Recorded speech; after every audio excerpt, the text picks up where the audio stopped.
It's no lie Mr. Finch was a hated man. He was a Grinch. He's rich. The yearly local town hero.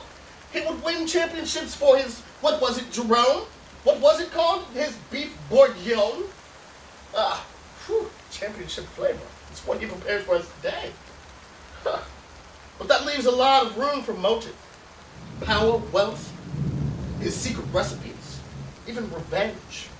Every single person invited to this meal today has some type of connection, some type of entryway, some type of access to plunge the knife into the back of Mr. Finch. But I do believe that I have solved this murder. I have solved this murder. But before I get down to it, let's enjoy this meal prepared by the deceased, shall we? Hi! Hello. Once again, this is Hal. And Trey. And we go way too far. Oh, yeah. Tell them what we have. Man, look, we got a lot more action coming up, so we're going to be real quick with this one. But look what we have, everybody. We have beef Burgundy. Burgundy? Burgundy. Yes, it's made with wine. I'm gonna get towed up. And look, guys, you see what's going on, and there's more to come. But look, we had a little bit of cornbread on the side after the skit. Is that okay? But we had some nice cornbread. You cornbread. Okay. You get what he's trying to do? Anyway, but look, it's succulent, it's tender. And babe, let's go ahead and try it because we got a lot to go to. Tell me what you think. I'm thinking. And look, don't forget to pay attention to that recipe because you'll see me cooking it or you'll see it being cooked, put it that way, on camera. Make sure you pay attention to that. And also, I made a beautiful homemade mashed potatoes. Who can beat homemade mashed potatoes? And babe, we're not gonna get to it right now, but did you guys see those beautiful cheesecakes? Sam's Club. Yes, I was gonna make poached pears and the whole nine, but when I saw those mini cheesecakes, it was love at first sight. But look, guys, we got more to come. Thank you for watching. I hope you enjoyed it. Bye-bye. Bye.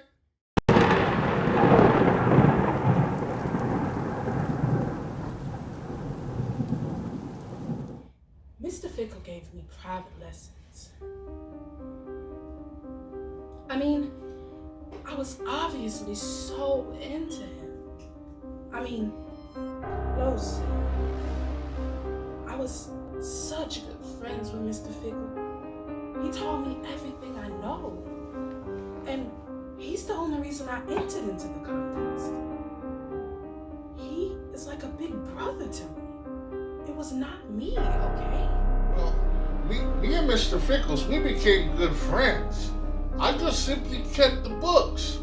I helped Mr. Fickle make a lot of money, whether the stock market was up or the stock market was down. I admit I did not like his hungry money ways, but I helped him make a lot of money.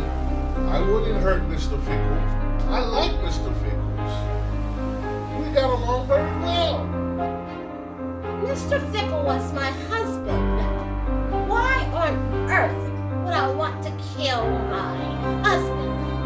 I mean, sure, he came home late and, lest I say, cheated. Or so.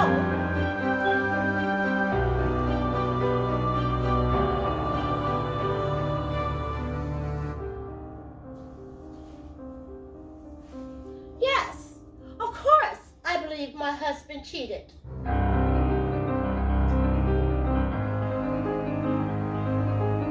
But I forgave him.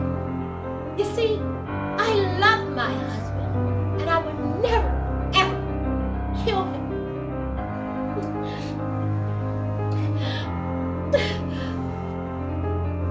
I've been working with Mr. Fickle for many years. Sure, he hasn't been pleasant all of the time. I mean, most of the time. But I learned a lot from him. Sure, there were some secrets, especially from his winning dish beef Burgundy, that he guarded, well, excuse my terminology, his life. But I would never kill him.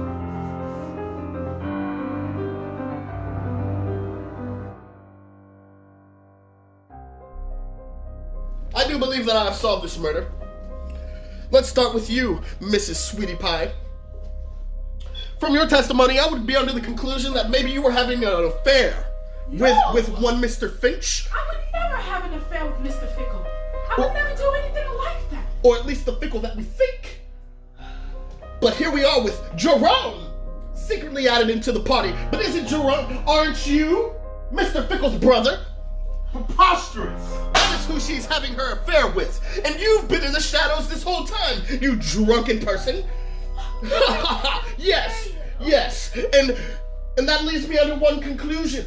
The one person that's dealt with more money, more than anybody else here. All of you, I've seen the will. All of you are included in the will. He knew about you guys.